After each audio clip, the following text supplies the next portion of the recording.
Welcome back to our channel Middle Stump Cricket. In today's episode, we will be talking about the suspended Indian Premier League and the remaining part of the tournament scheduled to be held later this year. So watch this video without skipping till the very end. Now that's enough talking, let's get straight to the point without any further delay.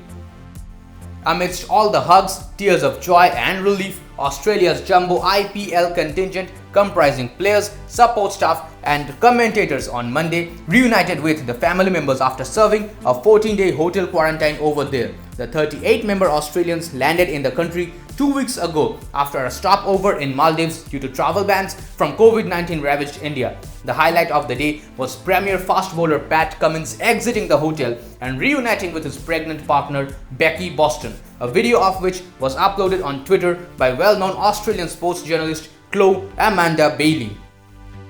Besides Pat Cummins, batting maestro Steve Smith, big-hitting all-rounder Glenn Maxwell and the swashbuckling opener Dave Warner were among those who finally embraced their loved ones after nearly 8 weeks away from home. Most of them had not seen their families since heading into the Indian Premier League in early April. They were flown home via a charter flight after the IPL was postponed owing to the COVID-19 pandemic.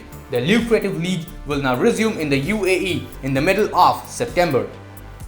However, Cricket Australia on Monday said that it is yet to start discussions on whether Australian cricketers would compete in the IPL when the T20 league recommences in the UAE in September. Nick Hockley, who was confirmed as a CA chief executive on Monday after performing the duties in an interim role, said a decision on the IPL can wait as Australian players were just reunited with their families after completing a 2-week hotel quarantine.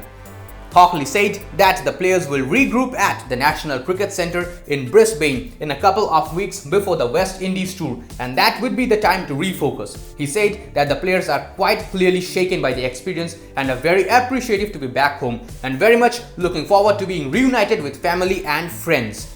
The IPL will resume in the UAE in mid-September when Australia do not have any international commitment. However, the concerns have been expressed that spending time in biobubbles one after another could affect the players' mental health. As of now, the T20 World Cup is scheduled to be held in India, and if the tournament is also moved to the UAE like the IPL, then the chances of Australian players competing in the league will be more, since then they won't have to move to a separate biobubble in India.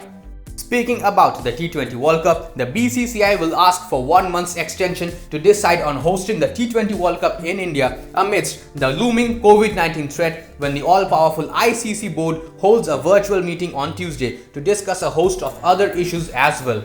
While earlier it was decided that BCCI President Sourav Ganguly will attend the meet in person, it is now learnt that he will be present virtually and will only leave for the UAE on Wednesday to have discussions on the organisation of IPL with the Emirates Cricket Board. There are no concrete outcomes expected at the meeting, and after July 1st, the BCCI will hold another special general meeting. The ICC is likely to make a formal announcement of its first decision during its annual conference that starts on the 18th of July.